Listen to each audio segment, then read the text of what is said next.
Best-selling romance writer Jayne writes a series of paranormals under the pen name Jayne Castle.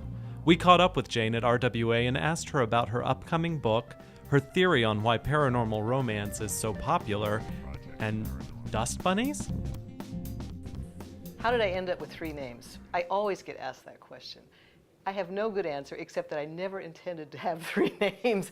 I started out thinking I would try contemporaries, and then when I managed to shoot myself in the foot at one point in my career went down, I decided I'll try historicals. The historical career took hold. I went back to contemporaries, and then I thought, I'll try futuristics, but I'm not going to risk having it go down with one of my good names that's working, so I'll just see if it works under the Jayne Castle name. And then I wound up with 3 names, and 3 personalities and 3 careers.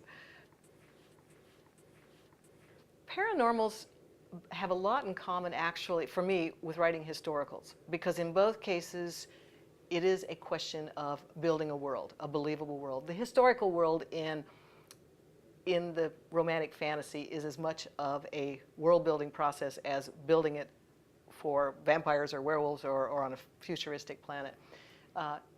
The idea is you get to set your own rules. You get to set up the social standards and how things work in that culture, in that environment. If you're doing the paranormal, you get to invent the animals, you get to invent anything else you want to go with it. So it's a lot of fun for a writer. The paranormal is a lot of fun for a writer. There's just so much freedom and there's so much opportunity to build a landscape. The tricky part is establishing your own rules within that landscape and making them suit the world and then not violating your own rules so that the reader has a sense of continuity and that there is a solid foundation beneath the story. If you get too loose with that end of things, you risk making it look just like fog. There's nothing that feels like a solid world underneath it. So the trick to paranormal is creating a world that has its own rules and is consistent within that world. Why do people love paranormals? I think there's probably 3 reasons. The first is that in terms of romance, this is where the alpha male went when he became politically incorrect in contemporary romance and also in historical romance. That strong, brooding character seems almost out of place now in a contemporary or a historical. It's harder to pull off than it once was. But he works brilliantly in paranormal. So it's a perfect place for the alpha male, which is an archetype of romance that will never go away. It's always at the heart of the genre in one way or another. The fantasy level, I think, fits naturally now because our culture in general has become so comfortable with fantasy and science fiction elements. The Buffy series on TV, Charlene Harris's series on TV. It's in the atmosphere, it's in the culture, so people have a less difficult time stepping into those worlds now than they might have 10 years ago or 20 years ago. So there's a comfort level now that makes it work.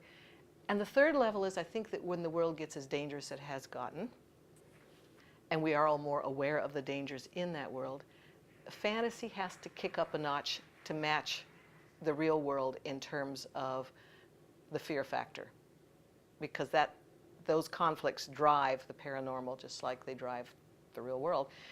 And in the paranormal, that fantasy level of violence, that fantasy level of danger, that's where we go to manage our own real fears and our own real fantasies. And it's how we've always dealt with them. I mean, as little kids, we use fairy tales to do the same thing. As adults, we use paranormal and fantasy. And it's I think, a very healthy way of handling fear. I follow a couple of series by some authors I really love. Christine Feehan's series, she's got a number of them, and I love Christina Dodd's Paranormals. In terms of my own upcoming book, I guarantee there's another dust bunny.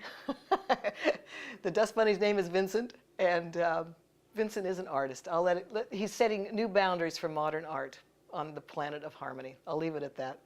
There's also a hero named Cruz Sweetwater who's pretty cool, and he's the descendant of one of the characters in Running Hot, Harry Sweetwater, who was comes from a family of professional assassins. And it appears that on Harmony, a few hundred years in the future, that the Sweetwater family is still doing business at the same old stand, family business.